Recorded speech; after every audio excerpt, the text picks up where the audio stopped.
Bienvenue à tous. Je suis Linda, fondatrice de l'Anima. Depuis plus de 15 ans, j'accompagne les personnes vers une meilleure connaissance d'eux-mêmes. J'ai créé l'Anima Éducation, des formations en ligne qui mettent la communauté au service de l'apprentissage de l'individu. Chaque semaine, vous pourrez découvrir les échanges avec mes consultants et les membres de l'Anima Éducation qui partageront avec vous leur parcours. Et pour toujours apprendre plus, je recevrai des personnes inspirantes qui influencent et nourrissent les thèmes autour du développement de soi, pour qu'ensemble, nous continuions d'insuffler dans ce monde toujours plus de connaissances, de bienveillance et de conscience. Bonjour à tous, je suis ravie de vous retrouver pour ce nouvel épisode où nous allons parler d'un sujet qui me passionne depuis maintenant 20 ans. Oui, 20 ans. Aujourd'hui, on va parler de l'importance des émotions dans le leadership et l'entrepreneuriat. Alors, si vous êtes entrepreneur, dirigeant, manager ou simplement curieux de comprendre comment nos émotions influencent notre manière de conduire nos projets, vous êtes au bon endroit. Mais avant de plonger dans le vif du sujet, j'aimerais vous partager un peu mon parcours et surtout quelques-unes des expériences qui m'ont permis de développer cette compréhension fine du lien entre émotion et leadership. Il y a 20 ans, quand j'ai commencé à travailler dans ce domaine, j'ai eu l'occasion de côtoyer des personnes issues de secteurs très divers. Des entreprises, bien sûr, mais aussi des médecins, des politiques, des acteurs, des chanteurs. Bref, des personnalités publiques qui avaient tout un point commun, que vous devinez peut-être déjà, un ego parfois surdimensionné et souvent une touche de narcissisme. Mais attention, ici pas de jugement. L'ego, c'est ce qui fait aussi avancer, c'est une force. Mais il peut aussi devenir un obstacle si on ne sait pas le gérer. C'est dans ces contextes que j'ai appris à apprivoiser mon propre ego. Imaginez-vous devoir coacher une star qui, de son propre aveu, sait déjà tout. Il faut savoir rester calme, centré, ne pas se laisser déstabiliser et surtout, ne pas rentrer dans le jeu du « qui a raison ». Alors oui, pendant ces 20 ans, j'ai appris beaucoup sur les autres, mais aussi sur moi-même. C'est en sortant de l'idée que tout le monde devait être aimable à tout prix que j'ai commencé à vraiment m'affirmer. Parfois, il faut savoir mettre des limites, même avec soi-même. C'est un des fondements du leadership émotionnel, savoir rester aligné avec qui l'on est, avec ses valeurs, tout en naviguant au milieu des émotions des autres.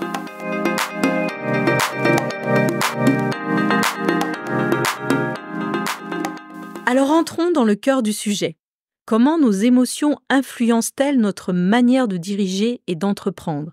Et pourquoi est-il essentiel de ne pas les négliger? Commençons par un petit fait amusant mais crucial. Saviez-vous que 90% des décisions que nous prenons sont en fait basées sur nos émotions? Oui, 90%. Ce chiffre, je l'ai trouvé dans les travaux de Daniel Kahneman, ce psychologue qui a reçu un prix Nobel d'économie, rien que ça. Il nous explique que même les décisions que l'on pense rationnelles sont en réalité fortement influencées par nos états émotionnels. On croit qu'on est logique, mais en fait, notre cerveau est souvent guidé par ce que l'on ressent. Je le dis toujours dans les consultations, les émotions précèdent la pensée. Et c'est là que ça devient intéressant pour nous en tant que leader ou entrepreneur. Si nos émotions influencent à ce point nos décisions, il devient essentiel d'apprendre à les reconnaître, les comprendre et surtout les réguler. Prenons un exemple concret. Imaginez que vous devez prendre une décision cruciale pour votre entreprise. Si vous êtes stressé, sous pression, cette émotion risque de vous pousser vers des choix plus impulsifs ou à l'inverse, à vous paralyser. Alors comment rester centré, intuitif et aligné malgré ces montagnes russes émotionnelles? J'aime bien utiliser la métaphore du capitaine de navire. Face à la tempête, un bon capitaine ne se laisse pas emporter par le vent et les vagues, évidemment. Il garde son cap tout en ajustant les voiles en fonction des conditions.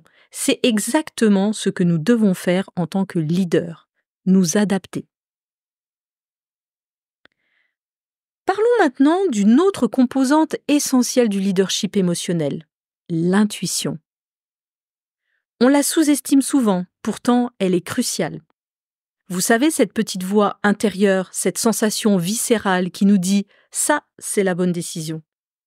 C'est notre cerveau qui traite des milliers d'informations en arrière-plan et nous envoie un signal clair. Pour ceux qui veulent en savoir un petit peu plus sur l'intuition, référez-vous aux podcasts précédents sur lesquels je développe beaucoup plus en détail comment fonctionne cette intuition. Un des grands maîtres à penser sur le sujet, Malcolm Gladwell, dans son livre Blink, nous explique que cette intuition est le fruit de notre expérience accumulée, notre subconscient qui traite des informations à une vitesse fulgurante. Il nous encourage à l'écouter, car bien souvent, elle est plus fiable que ce que l'on pourrait croire. Mais attention, encore une fois, cette intuition est aussi liée à notre état émotionnel. Si nous sommes dans un mauvais état d'esprit, notre intuition peut être biaisée. C'est pourquoi il est crucial de travailler sur son bien-être émotionnel pour raffiner cette intuition et la rendre plus juste, plus alignée avec nos véritables objectifs. On parle souvent de charisme des leaders, cette capacité à captiver, à inspirer. Mais ce charisme, il est souvent lié à la capacité d'un leader à exprimer ses émotions de manière authentique. Un leader qui montre ses émotions de manière sincère crée une connexion plus forte avec son équipe. Les gens suivent ceux en qui ils se reconnaissent, ceux qui montrent leur humanité. Mais attention, là encore, il ne s'agit pas de se laisser déborder. Trop d'émotions peut nuire à la clarté de notre message. Il faut trouver le juste équilibre entre l'émotion qui crée du lien et la maîtrise qui maintient le cap. Un exemple que j'aime bien partager d'un célèbre PDG Howard Schultz, le fondateur de Starbucks, lors de la crise financière de 2008, alors que l'entreprise traversait une période extrêmement difficile, Schultz a choisi de se montrer vulnérable. Il a partagé avec ses employés ses propres craintes et préoccupations. Cette honnêteté, cette transparence émotionnelle a renforcé la cohésion au sein de l'entreprise. Les équipes ont redoublé d'efforts parce qu'elles se sentaient connectées à un leader qui était humain, qui ressentait les mêmes peurs qu'eux. C'est cette capacité à allier authenticité émotionnelle et vision claire qui fait toute la différence. C'est ce qui permet de créer non seulement des entreprises prospères, mais aussi des environnements de travail où chacun se sent valorisé, compris et engagé.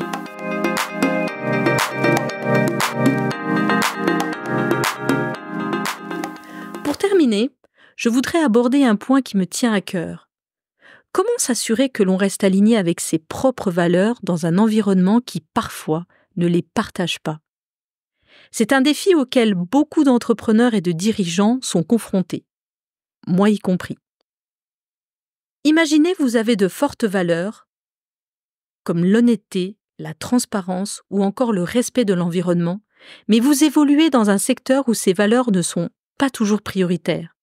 Comment rester fidèle à soi-même sans se faire écraser par la pression extérieure? La réponse est simple, mais pas facile à mettre en œuvre. Il faut être prêt à faire des compromis intelligents sans jamais perdre de vue ses principes fondamentaux. Stephen Covey, l'auteur du livre Les 7 habitudes de ceux qui réalisent tout ce qu'ils entreprennent, parle de l'importance de commencer par définir son propre nord magnétique, ce qui nous guide en toutes circonstances. C'est ce qui nous permet de prendre des décisions qui, même sous pression, restent alignées avec ce que nous sommes. Il est aussi essentiel de savoir s'entourer de bonnes personnes qui partagent ces valeurs. Ce n'est pas toujours possible à 100%, mais l'idée est de créer un environnement de travail où ces valeurs peuvent s'exprimer, où elles sont reconnues et respectées. C'est un peu comme planter un jardin. Il faut choisir les bonnes plantes, les arroser et les protéger des intempéries pour qu'elles puissent s'épanouir.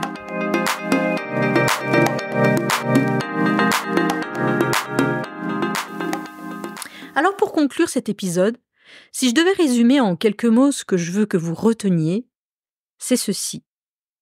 En tant que leader, il est crucial de comprendre et de maîtriser nos émotions, d'écouter notre intuition, tout en restant centré sur nos valeurs. Ce n'est pas toujours facile et c'est un travail de tous les jours. Mais c'est ce qui fera de vous des leaders capables de naviguer dans les eaux parfois tumultueuses de l'entrepreneuriat. Rappelez-vous que le leadership, c'est avant tout un travail sur soi-même. Et si vous êtes capable de vous comprendre, de vous réguler et de rester aligné avec qui vous êtes, vous aurez déjà fait un grand pas vers un leadership authentique et puissant. Merci de m'avoir écouté. Je vous encourage à réfléchir à ces notions, à les appliquer dans votre quotidien, et je serai ravie d'avoir vos retours ou questions. N'hésitez pas à laisser un like ou un commentaire ou à partager ce podcast s'il vous a plu sur vos réseaux sociaux pour qu'un maximum de personnes puissent en profiter. Je vous remercie, portez-vous bien et à bientôt dans un prochain épisode. Pour plus de contenu concernant l'anima, suivez-moi sur les réseaux sociaux. Vous trouverez tous les liens en description.